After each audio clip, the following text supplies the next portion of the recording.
Bismillahirrahmanirrahim. Assalamualaikum warahmatullahi wabarakatuh. Berjumpa kembali dengan saya di channel video pembelajaran kali ini. Kali ini kita masuk kepada pembelajaran mata kuliah komunikasi bisnis pertemuan yang kelima. Dan pada pertemuan yang kelima ini kita akan bersama-sama membahas tentang rapat bisnis atau business meetings ya. Kenapa kita perlu membahas rapat bisnis? Apa yang dimaksud dengan rapat bisnis dan sebagainya? Mari kita telah bersama pada video pembelajaran kali ini. Oke, kita lanjutkan dan masuk kepada slide berikutnya. Tujuan pembelajaran pada pertemuan kali ini, yang pertama, mahasiswa diharapkan mampu memahami pengertian rapat. Yang kedua, mahasiswa mampu diharapkan menganalisis problematika dalam sebuah rapat. Yang ketiga, diharapkan mahasiswa mampu menelaah jenis-jenis daripada rapat bisnis atau rapat kerja. Yang keempat, mahasiswa diharapkan mampu memahami teknik menyelenggarakan rapat yang efektif. Serta yang kelima, mahasiswa diharapkan mampu memahami kegiatan setelah rapat dilaksanakan. Oke, kita lanjutkan pada slide berikutnya. Kita masuk kepada tujuan pembelajaran yang pertama. Pengertian rapat. Rapat bisnis adalah bentuk pertemuan dua orang atau lebih pada suatu tempat, baik di dalam maupun di luar perusahaan, untuk membahas hal-hal yang berkaitan dengan kegiatan bisnis. Ya. Nah, dari pengertian rapat yang telah kita simak barusan, kita dapat mengambil satu atau melihat beberapa kata kunci ya. Yang pertama adalah bentuk pertemuan dua orang atau lebih pada suatu tempat ya. Untuk apa? Untuk membahas hal-hal yang berkaitan dengan kegiatan bisnis. Karena dalam hal ini konteksnya adalah dunia bisnis. Nah, kemudian pada umumnya rapat membahas hal-hal yang bersifat rutin. Oke.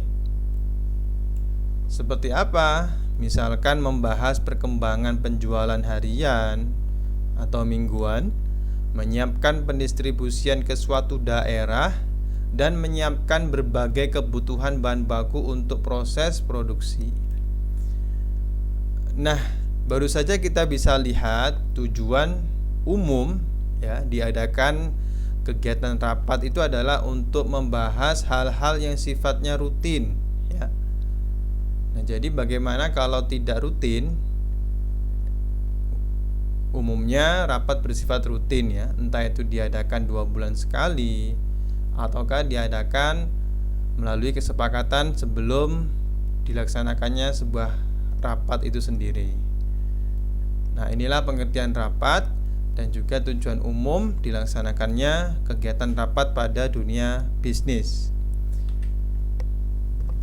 Lebih dari 40% jam kerja pimpinan dan manajemen perusahaan dipergunakan untuk memimpin atau menghadiri rapat. Ya. Coba perhatikan, lebih dari 40% jam, oke. Hampir mendekati separuh dari aktivitas pada sebuah perusahaan ya, yang dilakukan hanya untuk diadakan sebuah rapat, baik yang dipimpin atau dihadiri langsung oleh pimpinan maupun karyawan yang ada di sebuah perusahaan. Nah, sehingga dari informasi tersebut kita bisa lihat ya betapa banyak alokasi jam kerja para eksekutif, jajaran pimpinan dan juga staf yang terpakai untuk menghadiri rapat kerja. Dalam hal ini misalkan pada setiap tahunnya ya. Oke. Nah, disinilah peran penting dari kegiatan rapat itu sendiri ya. Baik yang langsung berdampak pada keberlangsungan perusahaan maupun kepada terurainya permasalahan-permasalahan yang dihadapi oleh sebuah perusahaan. Nah, kita lanjutkan pada slide berikutnya. Setelah kita mengetahui betapa penting peran dari kegiatan rapat itu sendiri, namun ya pada realitanya tidak sedikit pimpinan dan para anggota daripada sebuah manajemen perusahaan yang belum menghiraukan upaya untuk menyelenggarakan rapat kerja seefektif mungkin, sehingga menimbulkan banyaknya keluhan tentang efektivitas rapat-rapat di tempat kerja atau di sebuah perusahaan tempat atau kegiatan rapat itu berlangsung, ya. Nah, disinilah kita akan sering mendengar kata efektif dan efektivitas, ya, terutama dalam dunia bisnis. Dan ternyata di sini ditemukan bahwa tidak sedikit pimpinan atau para anggota manajemen yang belum mengetahui betapa pentingnya peran daripada kegiatan rapat, ya, atau bahkan menghiraukan, melupakan, sehingga tidak menjadikan agenda rapat itu sebagai kegiatan penting yang perlu diadakan. Nah, berikutnya telah ditemukan, ya, 16 permasalahan atau 16 masalah rapat yang paling umum terjadi, ya. Contoh yang pertama, tidak ada tujuan atau pokok agenda. Ini kaitannya sebuah rapat itu akan dilaksanakan, ternyata ketika mau dilaksanakan itu tidak mendapatkan atau tidak bisa menunjukkan kenapa rapat itu diadakan, ya, atau tujuan dari rapat itu diadakan seperti apa. Pokok agendanya membahas apa itu tidak bisa disampaikan dengan baik. Kemudian yang kedua, tidak ada orientasi sebelum rapat, ya. Orientasi di sini adalah proses bertukarnya informasi, ya, di dalam mengadakan atau di dalam merancang kegiatan rapat itu sebelum dilaksanakan, ya. Atau urgensinya itu apa, ya, kepentingan diadakan rapat itu apa. Kemudian lambat memulai rapat, ya, bisa juga di dalamnya menunda-nunda kapan rapat itu akan dilaksanakan, seperti itu. Selanjutnya, persiapan yang buruk atau tidak cukup waktu di dalam merancang kegiatan rapat itu sendiri. Melepaskan masalah, ya, bukan mengurai masalah, bukan mencari solusi atas sebuah permasalahan. Selanjutnya, rapat diadakan yang terlalu lama juga tidak baik, ya. Tidak terorganisasi dengan baik, ya, tidak direncanakan dengan baik, mulai dari perencanaan pelaksanaan rapat berlangsung sampai rapat berakhir, tidak meyakinkan, ya. Artinya rapat diadakan tidak memiliki dampak yang signifikan, ya, sehingga sama saja sesuatu yang tidak dilaksanakan, ya, atau rapat itu tidak dilaksanakan, maka tidak merubah apapun.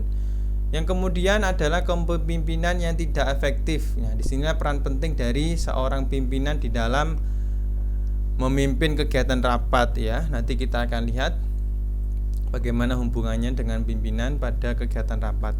Kemudian informasi yang didiskusikan tidak berhubungan atau tidak nyambung, membuang-buang waktu.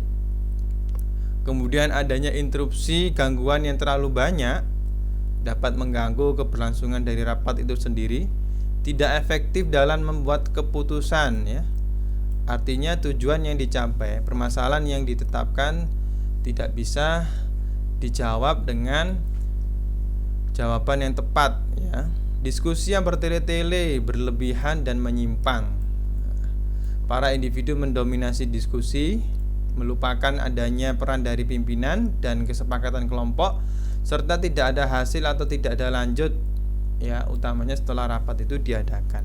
Nah, inilah problematika atau permasalahan-permasalahan yang ditemukan ketika rapat itu direncanakan, dilangsungkan, dan sampai rapat itu telah dilaksanakan, seperti itu. Nah, selanjutnya kita lanjutkan ke slide berikutnya. Nah, Untuk menghindari terjadinya permasalahan yang telah disebutkan, yang barusan kita bahas ya, problematika, maka seseorang perlu mengetahui penggolongan jenis daripada rapat. Berdasarkan cara pelaksanaan rapat, penggolongan jenis rapat kerja dibagi menjadi seperti berikut. Yang pertama adalah jenis rapat formal. Rapat formal merupakan rapat yang memiliki jadwal dan agenda yang pasti. Para peserta rapat diatur melalui ketentuan tertentu. Contohnya, rapat untuk membahas anggaran dasar dan anggaran rumah tangga perusahaan. Rapat kerja formal dibagi menjadi 3 kelompok, yaitu rapat umum pemegang saham atau RUPS. Ini biasanya ditemukan pada perusahaan besar yang sudah go public ya, artinya kepemilikan sudah diinfokan kepada khalayak umum sehingga masyarakat umum mempunyai kesempatan untuk menjadi bagian dari pemilik perusahaan tersebut. Kemudian rapat dewan komisaris ya. Dewan komisaris berisi oleh orang-orang yang mempunyai wewenang, yakni bertugas memonitoring ya, mengawasi apakah perusahaan itu masih pada jalurnya, pada tata kelola yang baik dan sebagainya. Ya. Nah, biasanya di atas atau di bawah dewan komisaris itu ada dewan direksi yang secara fungsi saling melengkapi. Kemudian ada rapat panitia ad hoc. Rapat panitia ad hoc ini merupakan suatu panitia yang dibentuk untuk jangka waktu tertentu dalam rangka menjalankan atau melaksanakan program khusus. Nah, contohnya ketika gelaran ASEAN ya, utamanya ketika Indonesia menjadi tuan rumah pada gelaran ASEAN atau konferensi ASEAN.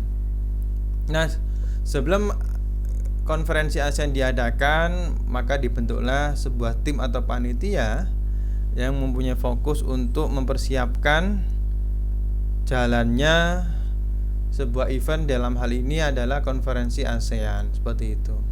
Nah, inilah jenis rapat untuk jenis rapat formal. Kita lanjutkan. Nah, rapat yang kedua atau jenis rapat yang kedua adalah rapat informal. Rapat informal adalah rapat yang tidak diatur oleh suatu perusahaan atau peraturan tertentu ya. Tidak diatur oleh suatu peraturan tertentu. Tujuan diadakan rapat informal memberikan informasi tentang suatu hal, memecahkan masalah yang sedang dihadapi organisasi atau bagian daripada organisasi ya, atau divisi-divisi dari sebuah organisasi.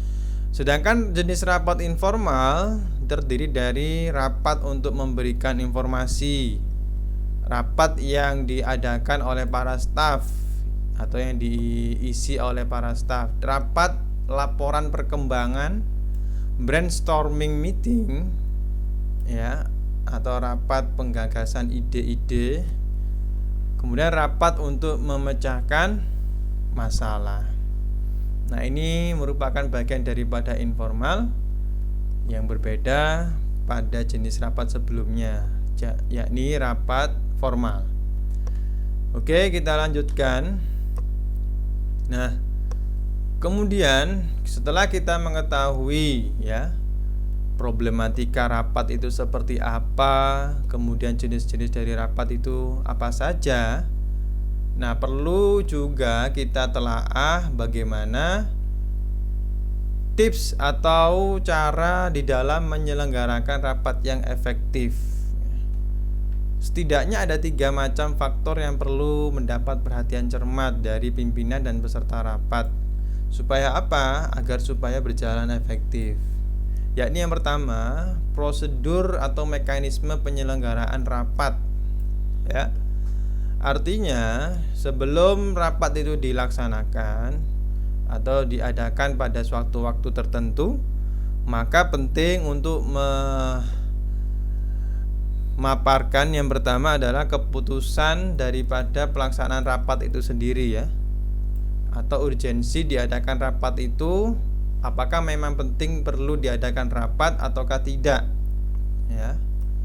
Kemudian yang kedua, perlu setelah melewati keputusan pelaksanaan rapat, maka tahap selanjutnya adalah rencana penyelenggaraan rapat, ya, yang di dalamnya itu ada unsur-unsur seperti tujuan daripada diadakan rapat, peserta rapat siapa saja, tempat dan waktunya kapan dan di mana, serta agenda rapat itu seperti apa. Nah, itulah yang termasuk pada rencana penyelenggaraan rapat. Nah, kemudian setelah melewati 2 tahap, maka masuk kepada pelaksanaan rapat itu sendiri, ya. Pelaksanaan rapat atau PR. Pendek kata, rapat berlangsung dan perlu diadakan monitoring. Nah, yang terakhir, yang keempat adalah kegiatan pasca penyelenggaraan, ya. Pasca penyelenggaraan rapat itu perlu ada tindak lanjut, bagaimana pesan ataupun saran yang disampaikan para anggota rapat diwadahi dengan baik, di follow up dengan baik. Itulah kegiatan yang ada setelah dilaksanakannya kegiatan rapat. Kemudian yang kedua, ya, tanggung jawab dari pimpinan. Nah, ini pimpinan mempunyai peran penting dalam menyusun rencana dan juga pelaksanaan rapat, ya. Hal ini seperti contohnya adalah ikut aktif mendorong atau membantu keaktifan dari anggota tiap-tiap peserta rapat, ya. Jadi bagaimana pimpinan itu mendorong untuk para peserta rapat supaya aktif dan menyimak dengan baik. Nah, di dalam cara atau gaya pimpinan mendorong para peserta menganalisis dan juga mengajak mempersuasi, ada 3 gaya yang bisa ditemukan atau yang seringkali digunakan oleh pimpinan untuk mendorong atau mengelola sebuah rapat itu. Yang pertama adalah gaya otoriter, ya. Otoriter. Bagaimana dengan gaya otoriter ini? Gaya pimpinan di dalam mengelola rapat yang mempunyai karakteristik mengawasi dengan ketat, ya, menganggap seluruh peserta yang ada di rapat itu mempunyai pemahaman yang tidak lebih dari seorang pemimpin, yang mempunyai kapasitas pemahaman tidak lebih dari pemahaman dari pemimpin yang mengelola rapat itu. Kemudian karena punya pemikiran seperti itu, maka di sini pimpinan berperan dominan, ya. Berperan dominan mengelola keberlangsungan dari rapat itu sendiri. Nah, kapan biasanya gaya ini diterapkan? Ya. Gaya otoriter ini diterapkan pada saat terjadi krisis yang melanda organisasi atau perusahaan sehingga butuh kemampuan untuk mengambil keputusan dengan cepat dan tepat. Nah, disinilah kita ketahui kapan seorang pemimpin perlu menerapkan gaya otoriter, terutama di dalam mengelola rapat. Kemudian gaya yang kedua, ya, adalah gaya supervisor. Ya, supervisor.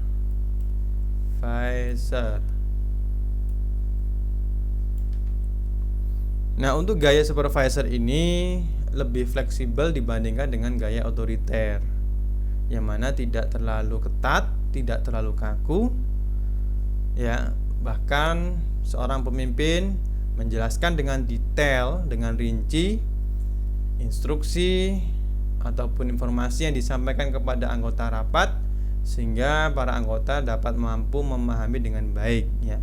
Sekalipun Pimpinan masih mempunyai atau berperan secara dominan ya, tidak terlalu melepas untuk terjadinya umpan balik kepada para anggota rapat. Kemudian yang ketiga ya adalah gaya partisipatif ya. Partisipatif. Oke.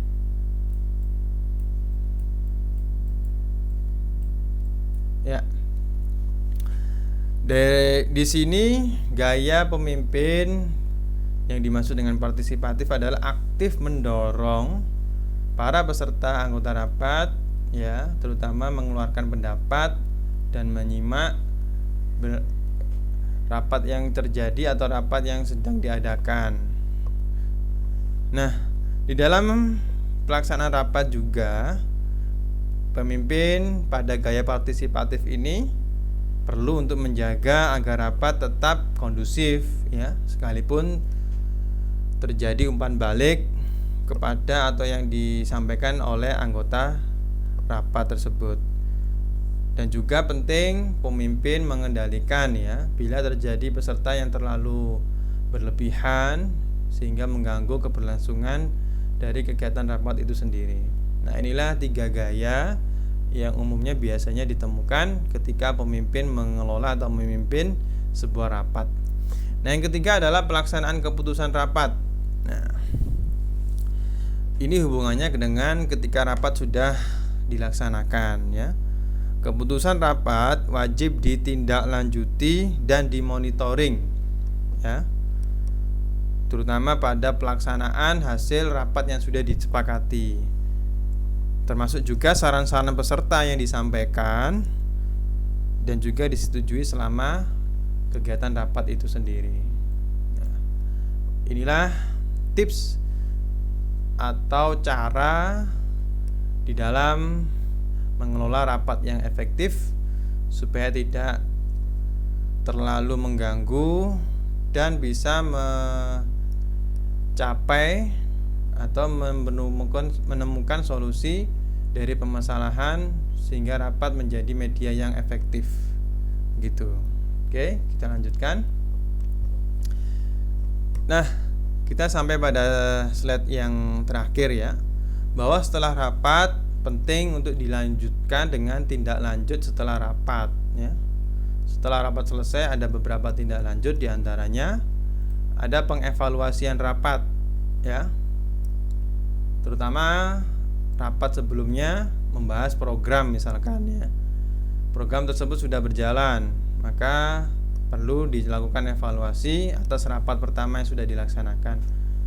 Kemudian pendistribusian laporan ya, dari rapat pertama atau rapat sebelumnya, temuan-temuan atau kesepakatan perlu dibuat risam atau ringkasan sehingga para anggota itu tahu ya, informasi-informasi penting yang dicetak melalui laporan atau sebagainya yang bisa dipahami dengan mudah.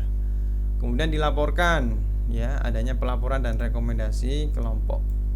Seperti itu. Inilah tindak lanjut setelah diadakannya rapat.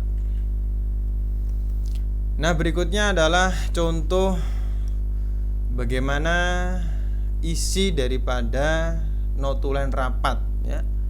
Notulen rapat itu adalah ringkasan atas informasi yang didapatkan pada gelaran rapat ya.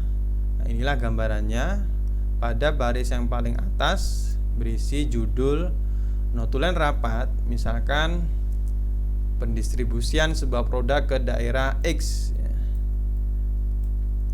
Atau notulen rapat di dalam meningkatkan penjualan sebuah produk pada perusahaan X yang digelar atau dilaksanakan pada waktu tanggal sekian ya, bulan sekian, tahun sekian.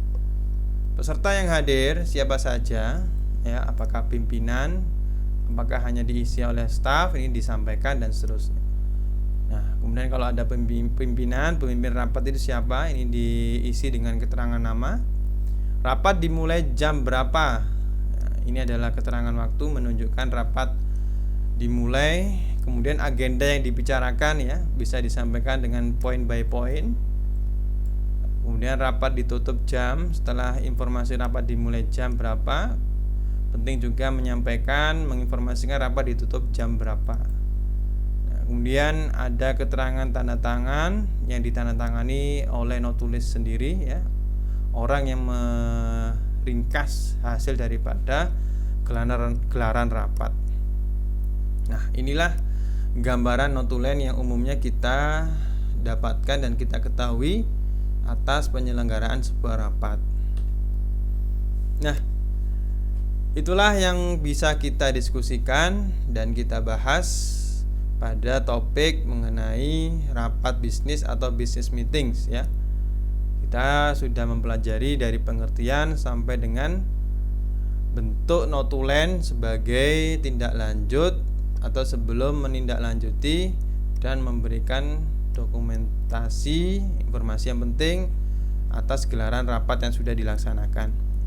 Oke, selanjutnya saya akan membahas mengenai tugas yang nantinya digunakan sebagai, ya, pelaporan atau pengumpulan pengerjaan ujian tengah semester.